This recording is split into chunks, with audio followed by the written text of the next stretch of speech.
Ini. Nah, di sini ini ada lubang menuju ke tabung, dan di tabung ini ada tabung bladder ya yang isinya nitrogen. Nah,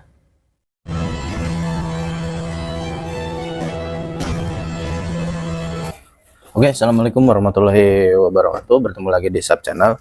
Di video kali ini saya khususkan mau mereview sedikit tentang fungsi-fungsi dari shock tabung ya, dan perbedaannya dari shock non tabung.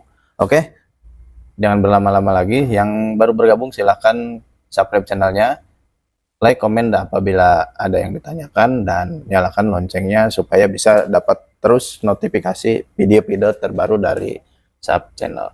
Oke, saya sudah siapkan ya, ada dua bahan. Saya ambil bahannya dari Shock NMAX ya. Nah, fungsi dan uh, bentuknya hampir mirip-mirip dengan shock variasi yang bertabung lainnya ya. Oke, di sini teman-teman, bila ada yang masih penasaran dengan apa sih, bagaimana sih isi shock tabung NMAX, nah, ini seperti ini isinya. Nah, teman-teman bisa lihat sendiri ya.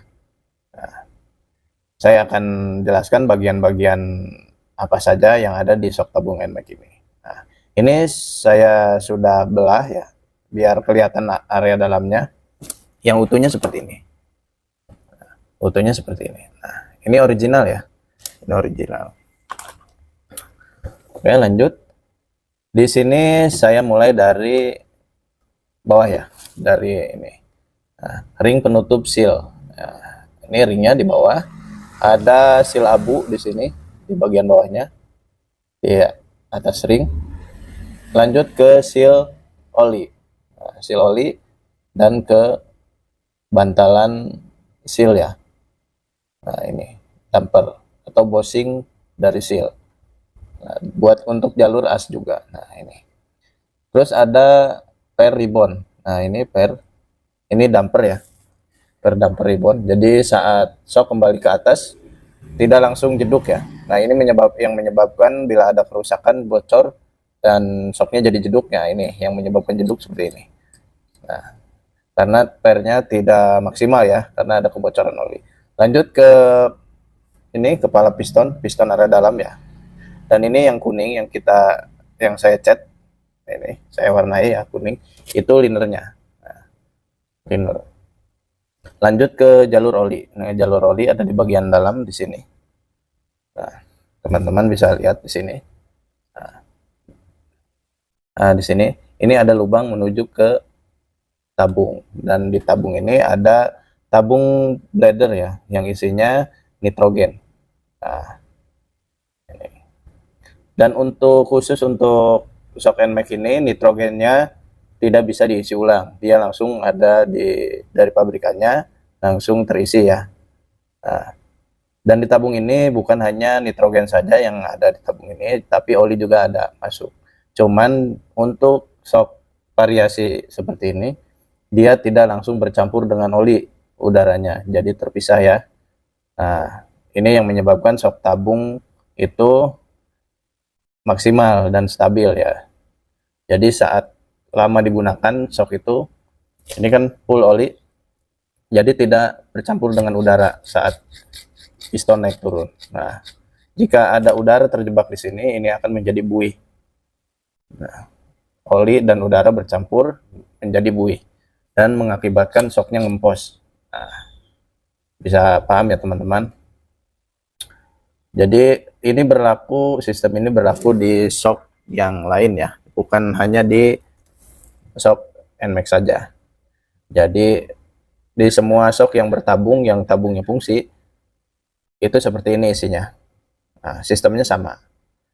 Ada beberapa shock yang variasi seperti KTC, YSS yang ada adjuster ribbonnya di sini, dan KTC yang punya adjuster kompresi di area tabung. Nah, itu jadi banyak variasi untuk setting ribbon dan setting kompresi. Jadi tergantung penggunaannya ya. Biasanya diperuntukkan untuk balap, road race, gas track itu biasanya ada yang menggunakan preload, kompresi, dan ribbon gitu. Oke, sudah paham sampai sini ya teman-teman. Jadi nggak penasaran lagi nih ke shock NMAX apa sih isinya, dan suka banyak yang tanya juga, Bang, itu untuk shock NMAX bisa nggak diisi nitrogennya, diisi ulang maksudnya ya, diisi ulang. Nah ini kalau dalam posisi original seperti ini tidak bisa diisi ulang. Nah, kalau mau dimodif untuk bisa diisi ulang juga bisa. Untuk nitrogen ya, bisa dibuatkan ventil di sini. Nah, caranya kita bor ulang untuk penutup ini, penutup tabung bladernya, dan dibuatkan ventil di sini. Nah, itu memerlukan teknis khusus dan biaya yang cukup lumayan ya.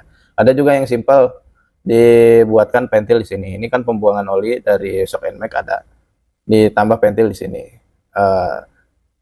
Ada beberapa teman-teman yang sudah modifikasi ditambah di sini, tapi kurang maksimal karena olinya bercampur dengan udara. Jadi di sini, nah, di sini sampai ke sini, sampai di batas tabung blader ini harusnya full oli ya, harusnya full oli. Tidak boleh ada udara yang masuk atau udara yang terjebak di sini.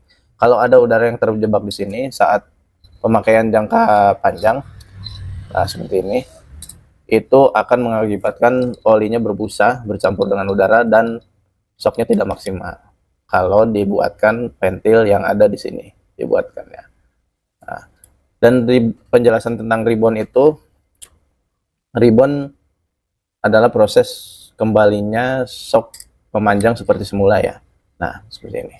Ini saat memendek kan ya, saat pendek, dan ini kembali lagi. Nah, ini yang dinamakan ribbon. Ini yang mengatur tingkat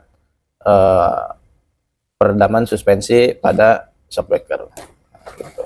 Koreksi bisa bila penjelasan saya salah.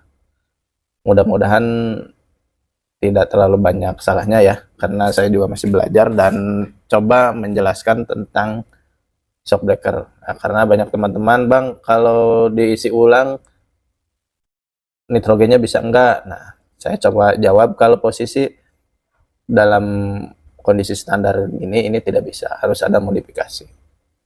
Nah, oke. Sekian dan terima kasih yang sudah subscribe dan sudah setia dengan sub channel dan sudah mengirimkan beberapa shocknya ke sini dan sudah diservis. Terima kasih untuk para pelanggan sub channel dan sub suspension ya. Sekian dan terima kasih, sehat selalu. Assalamualaikum warahmatullahi wabarakatuh.